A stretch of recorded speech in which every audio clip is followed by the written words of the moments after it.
नमस्कारम दोस्तों आपकी अदालत जो कि रजत शर्मा जी का शो है उसमें मैरी कॉम जी गेस्ट आई हुई थी। बहुत सारी बातें हो रही थी। इसी बीच रजत शर्मा जी ने एक प्रश्न पूछा कि आपके हस्बैंड ने बच्चों के लिए, परिवार के लिए अपना कैरियर सैक्रिफाइस कर दिया। इस पर मैरी कॉम जी का बड़ा इंटरेस्टिंग सा जवाब आया कि गली गली फुटबॉल खेला करते थे, वो एक पैसा कमाते नहीं थे। शादी के बाद घर पूरा मेरी कमाई से चला। और ऐसा कौन लड़का होगा जो किसी लड़की की कमाई खाता है। ये स्टेटमेंट मैरी कॉम जी की तरफ से आया और मैं नहीं जानता और शायद कोई भी नहीं जानता होगा, वो खुद ही जानती होंगी कि उनका उनके हस्बैंड के साथ किस तरीके का संबंध है। कई बार कड़वाहट जब रिलेशंस में आती हैं तो इंसान कड़वाहट में और एक तरीके के ग्रज में बहुत सारी ऐसी बातें बोलता है जो शायद वो उसके लिए सही होता है। तो इसमें ऐसा कोई बात नहीं है, या फिर मैं ये नहीं कह रहा हूं कि ये बहुत गलत बात है या जो है जैसा है। उनकी तरफ से ये बात आई, उनके भीतर जो रहा होगा गुबार वो एक तरीके से निकला।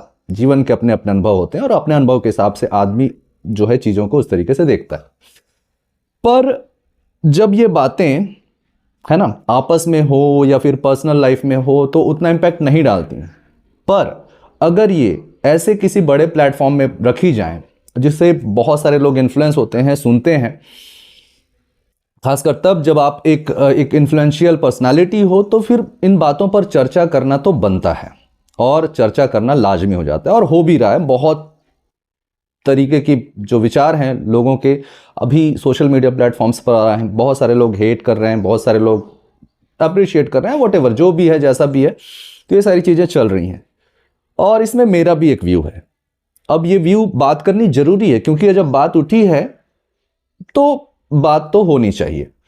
अब दोस्तों एक चीज देखिए कि अगर इस सिचुएशन को पलट दीजिए, ठीक है, मतलब अगर वहां पर कोई मेल सेलिब्रिटी बैठा होता और उससे अगर ये बात होती कि है ना आपकी पत्नी ने आपके लिए बहुत सेक्रीफाइस किया, घर संभाला, बहुत सारी चीजें की, और पति अगर ये कहता कि भाई क्या किया उसने, घर ही बस तो संभालती थी ना, सारा खर्चा तो मैं चलाता था, घर तो पूरा मेरे खर्चे पे चलता था, और एक कैसी लड़की है जो पति का कमाई खाए।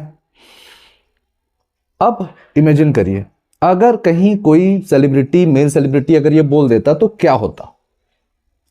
अचानक से आप देखते कि सोशल मीडिया पर, यूट्यूब में, इंस्टाग्राम में, एक्स में एक से एक ट्वीट्स, एक से एक रील्स, एक से एक वीडियोस पोस्ट होने शुरू हो जाते सो कॉल्ड फेमिनिस्ट लोगों की तरफ से कि देखो ये मिसोजिनी है, देखो ये पितृसत्तात्मक सोच है, मेल्स ऐसे ही फीमेल्स को दबाते हैं, उनकी उनकी उनकी बातों को वैल्यू नहीं करते, उनके उनके सैक्रिफाइसेस को वो तवज्जो नहीं देते।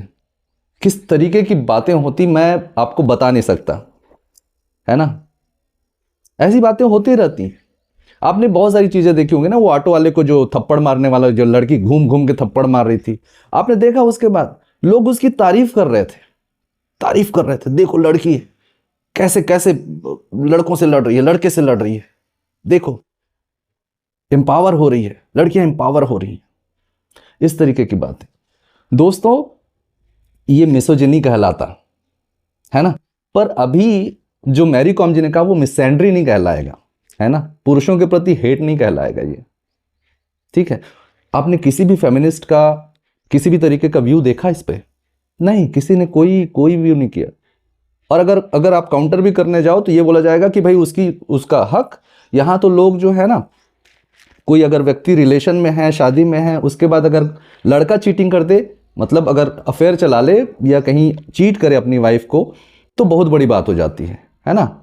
ये उसकी चॉइस नहीं है, उसकी रिस्पॉन्सिबिलिटी होनी चाहिए उसकी। लेकिन अगर लड़की चीट करे तो फिर ये उसकी चॉइस हो जाती है। आपने वो नेहा धूपिया वाला इंसिडेंट तो देखा ही होगा ना, रोडीज वाला, जिसमें वो एक पार्टिसिपेंट को ऐसे डांटती है, इट इज हर चॉइस, ऐसा करके। तो ये चॉइस बन जाती है भाई, है ना, चॉइस बन जाती है। तो ये वुमन एम्पावरमेंट है। तो मैरी कॉम ने भी जो कहा वो एम्पावर्ड वुमन बोलते हैं वैसे, है ना।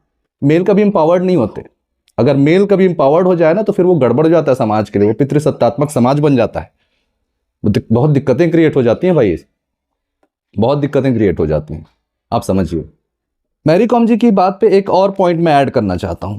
उनकी लास्ट लाइन को अगर आप ध्यान दें कि ये कैसा लड़का है जो लड़की की कमाई खाता है, ठीक है, अगर इस बात पे आप कुछ समझ पा रहे हैं कि एक तरीके से स्टीरियोटिपिकल सोच तो उनकी भी है कि नहीं, लड़के को कमाना चाहिए और लड़की को खाना चाहिए, है ना, या लड़की कमाती है, ठीक है, लड़के को तो कमाना ही चाहिए, यही सोच आ रही है ना। एक तरीके की स्टीरियोटिपिकल सोच है कि नहीं भाई, जिम्मेदारी लड़के की है, घर चलाने की जिम्मेदारी लड़के की है, लड़के को ही कमाना चाहिए, है ना। लड़की कमाती अच्छी बात है, लेकिन अगर कमाती है तो उससे हम हिस्सेदारी ना मांगे, दे देती अच्छी बात है, ठीक है, ये वाली बात है।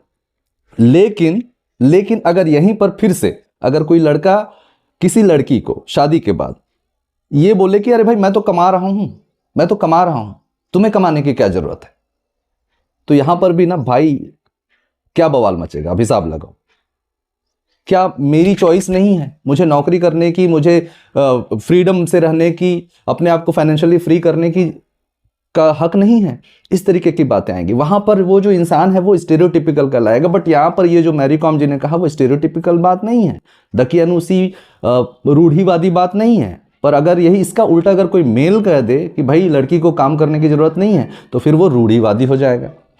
तो इस तरीके के ये जो डुअल स्टैंडर्ड्स जो चलते हैं ना, खासकर फेमिनिस्ट के, ये मुझे तो ठीक नहीं लगता। और ये जिस तरीके से ये फेमिनिज्म, इसको मैं फेक फेमिनिज्म कहता हूँ, ये जो चल रहा है ना, ये बहुत गंदे तरीके से समाज को इम्पैक्ट करेगा। और ये ऐसे स्टेटमेंट्स जब लड़कियां देखेंगी, है ना, जो टीनेज में हैं या फिर जो अभी आगे ग्रो कर रही हैं कैरियर में, आप सोचिए कि अगर मैरी कॉम एक इन्फ्लुएंशियल पर्सनालिटी है, कई लोग उनको फॉलो करते हैं, बहुत सारी लड़कियां उनको फॉलो करती हैं, अब अगर उनके स्टेटमेंट को अगर वो देखें तो अब वो किस तरीके से इन्फ्लुएंस होंगी, आप हिसाब लगाइए। अगर मैं कहता हूं 10 भी इन्फ्लुएंस हो गई तो ये किस तरीके का एक रिलेशन वो जिएंगी अपने मैरिटल लाइफ में। हाँ, और यही सब चीज़ों की वजह से तो आज की स्थिति मैरिटल लाइफ की बजी पड़ी है, सही मायनों में अगर देखा जाए तो दोस्तों और क्या बात करूं, बस अनफिल्टर्ड बात कर रहा हूं, स्क्रिप्टेड नहीं है। मैं नॉर्मली स्क्रिप्ट्स लिखता हूं, पर अभी मैंने स्क्रिप्ट नहीं लिखा है, मैंने जो मेरे भीतर से फ्लो में आ रहा है मैं वो बोल रहा हूं। हो सकता है लॉजिकल आपको लगूं ना लगूं, अलग बात है, बट मेरे भीतर का ये भाव है और मुझे लगा कि इस पे आप लोगों से बात करनी चाहिए और मैंने अपनी बात रखी। Thank you.